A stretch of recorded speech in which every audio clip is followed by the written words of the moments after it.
Well, we are entering into week number 4, and in week number 4, we're continuing the thought what was introduced in week 3 in regards to worship, the Psalms, and again in lesson 4, we're honing in on particular demonstration on how God applies wisdom through the human author and how that wisdom is applied through the Psalms and the Proverbs. Those are probably two significant books of the Old Testament that in many ways are picked up by the New Testament writer.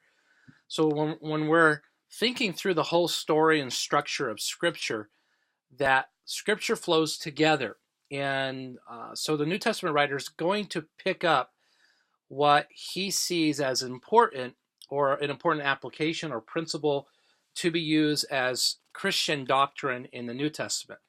And it would be helpful for you to look at key passages that are cited, and even Jesus himself cites the Psalms, also the prophets as his scripture.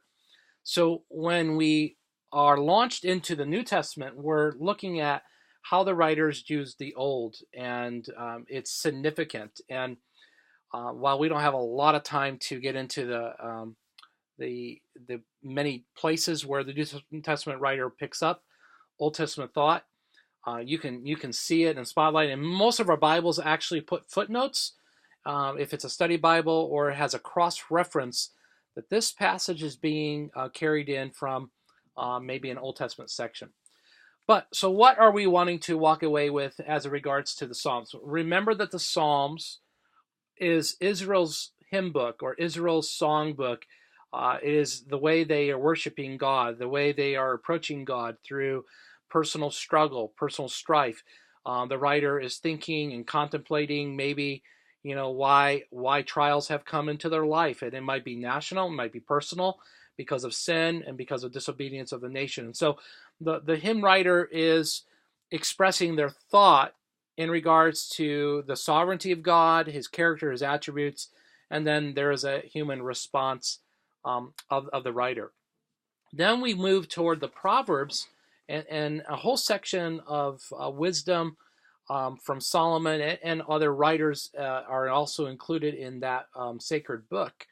What can we practice from the book of Proverbs is this, that I think one practical element is that the principles given in Proverbs are not necessarily to be practiced in totality in every culture, meaning that if applied, this is the outcome. That's what the Proverbs is trying for us to ascertain or even get to understand. That, for example, train up a child in the way he should go, and he won't depart when he is old.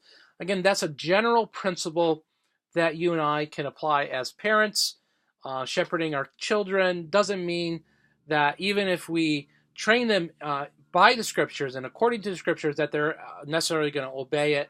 We're going to have to put that before the Lord and trust that God and his Spirit will direct our children in the right steps. But in general patterns, the book of Proverbs are giving general principles that you and I can use and apply in our daily lives, and the outcome is blessing from God, and he will see us through. So that's kind of where these two sections are moving, and I hope that clarifies for you this week in week number 4 what needs to be done or what needs to be covered.